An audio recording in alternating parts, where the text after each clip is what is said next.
Hello guys, so today I want to show you a real-world application of HTMX library, which is a library for web development front-end without JavaScript. Like it is a JavaScript library, but when you use the library, you don't typically write a lot of JavaScript. Some pieces are, of course, needed, but most of the time you just use plain HTML. And I believe that this is a way simpler way to build web applications from like maybe 85% of use cases. So I want to show you like a real application that I'm building right now. It is still a work in progress, but I just want to show what kind of complex UIs you can build with it without using React and uh, doing apps with old way of server rendering. So basically, the application is about helping Amazon advertising managers to optimize advertising with a better way. So Amazon has its own UI for that, but it's not good at all. And what people really do there is they use Excel like spreadsheets like that, and they do their work like analyzing all these metrics in plain CSV files, and this actually is very complicated and very error prone. So I'm building application that lets them do what they need to do without making a lot of mistakes and without spending a lot of time. So we on the first screen we have a table with all of this data that I just showed you, right? So a manager just uploads this file, and he can see what data he has. He can basically, what we do here, we group search terms by keywords.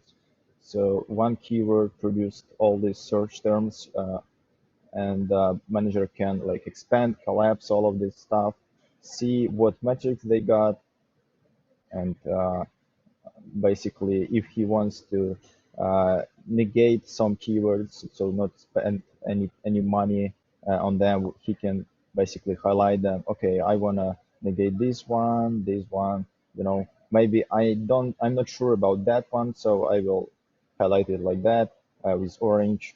Maybe like this one is good for like positive keywords, so I like that, so I will be adding it as a positive keyword. And then so basically he can see all the metrics, everything, and really nicely figure out what he want to do with each keyword. If he highlights the parent node, uh, the highlighting goes for all the children as well. And also if you refresh the page, everything is remembered. So if you've been like optimizing, like analyzing all these keywords for a lot of time, you will be able. And for example, refresh the page for a mistake, so you will be still having all your data, all your decisions that you made. Um, so basically, yeah, this kind of helps him uh, go through a lot of data in a simple way, right? One of the like what is going on here really is from the HTMX perspective. We actually do, if we go to this plus sign, what we actually see here is that we are making get request to this URL, and we basically replace a row in the table and also some other blocks like that. And this is what allows me to make this kind of UI without actually writing any React stuff, right? What is really interesting here is, for example, keywords that have a lot of search terms in them, like 950, that one, they still work pretty much fast, you know. But what is actually going on here is if you look at the network tab, the first time I hovered the plus sign, we already did a request. And then when I clicked it, it actually got it from this cache. So this allows me to make requests ahead of time, and for user, we just saved 700 milliseconds just because I do it ahead of time. Let me explain it a bit more. So basically, we we just hover, right? We did a request. It took 700 milliseconds, and then we hover more. It goes from cache, so it takes 7 milliseconds. So basically, another time you see it takes 600. So why is that? Why second request was from cache, but the third one was from uh, like we did actual request another time?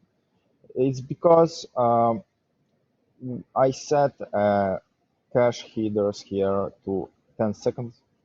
So basically, I mean that whatever data you just requested, it will be valid for next 10 seconds. This allows me to basically make a click faster, like for 7 milliseconds when you click, you get the response from the cache. But if on the backend I pull the data and I get some new data, right? Uh, so it's invalidated basically in 10 seconds. So I don't have any issues with this cache. So short-lived cache is really good. How it's done actually, it is a preload extension on this element. So basically we do get request, and then when you click on it, I do like on the parent element I do a post request, uh, which actually changes the data. So on hover we don't change anything, we just pull, and on post we actually make a change. So this is what allows me to get some kind of hacky way of optimizing uh, big big chunks of downloads that have 2.7 megabytes. I still have not made a lot of optimizations in terms of page size. I still want to do that in some future, but for now, I feel like it's okay for the current stage of the project, right? And what is interesting about this page is that anything that you want to change here will be remembered, as I said.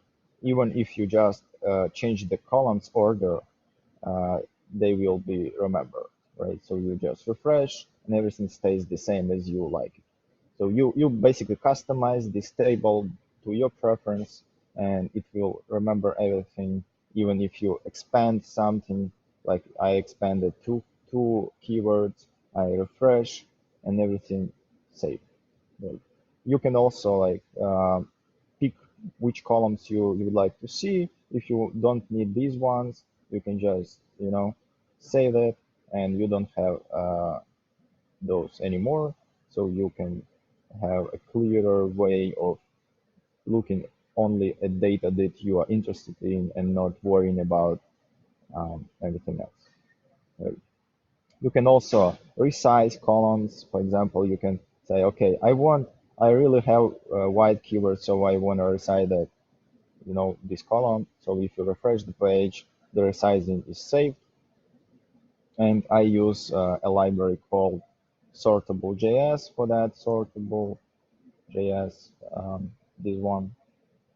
So I use that as a way to remember to resize, and basically whenever you do resize, I make a request to the server. You see, resize request, which goes and it tells me, okay, I resized this column and the width is that much pixels. And yeah, so basically once you are good with your like insights, okay, what you want to add, right? For example, let's say you want to add all of these as a negatives, right?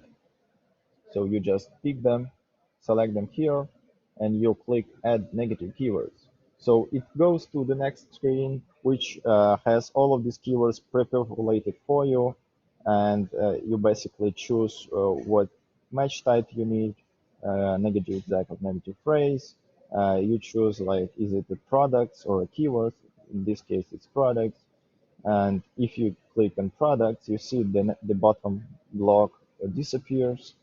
All of that, of course, with just plain um, JavaScript. No React needed for that. Also, over here we have your campaign structure. So you in Amazon, you can pick where you want to add these negative keywords. You can add them to campaign groups or ad groups. So if you click ad groups, you see all the ad groups in your advertising structure. So you have portfolio, campaign, and ad group, and you then decide where you want to add them, or you can pick just campaign group, right? So whatever people prefer. Then with this table, you have regular situation here going on with um, all the selections, all the filters. You can basically unselect everything, and you can say, okay, I want to add to all these portfolios, right? But not everything else. So everything else is just unchecked. So basically just a regular Excel that you have in your spreadsheets functionality. You can unselect all, select all of this good stuff. The same goes for every column. So basically, this allows you to very effectively uh, pick what you want to do. How it works under the hood is basically actually this field is for me. I will delete it. Just debug information.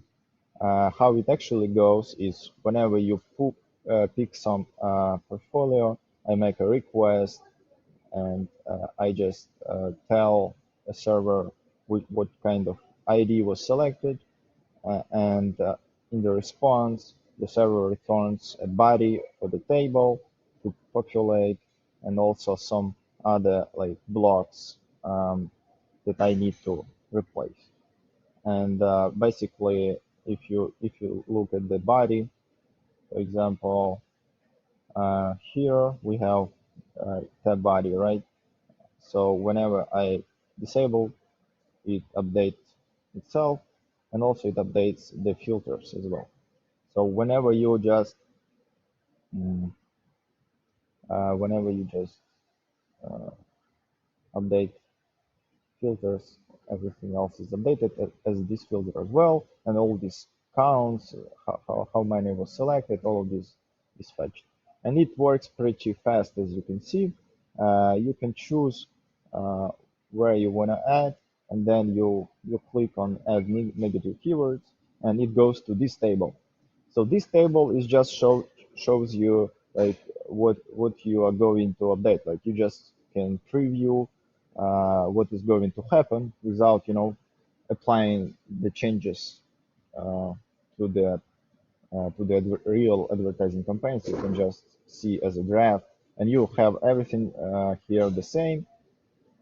And I made this as a reusable components on the backend. And uh, you can delete something if you don't like, and you can delete everything if you don't like anything, right? So all of this, no React needed, right? So, okay, let's say I picked something, right? And then I click save and back to personalized page. So I click that and I see all of these keywords added here. And then I can go back to my job here and pick something else. Okay, I wanna add these ones as well, and then I can tell, okay, I wanna add them to ad groups, and the only ad group that I wanna have is, for example, like from this campaign, right? I pick that one, I click, then I wanna add in another match type, right? So I click that as well. So I have different match types. It highlights the last action that I did, so I can have a clear picture of what was before there and what I just added, right? So it's just nice to have this understanding of what you are doing with all these keywords and content structure. So you save, and you have this on this page, and you can continue with your job, doing something or adding more keywords. So this is basically uh, a level of complexity that you can manage with HTMX. Basically, as you can see, a lot of stuff can be done without going full-blown React and hiring a lot of front-end, back-end developers doing JSON APIs and compiling server-side React, all of this complexity stuff. You can filter here, like you can do a lot of stuff that feels really nicely and snappy. Um, of course, there are some limitations to that as well, but most of the time you can just be fine. Whenever you feel like you need real performance on client side rendering, you can do this still, like put a little React app inside of page, which is very isolated, and you can uh, do uh, do like that. So yeah, it was very chaotic explanation, but hopefully it gets you the idea of what you can do. And if you have any questions, hit me on Twitter. I will put my profile under the video, and we can chat there. Thank you very much. Have a good day.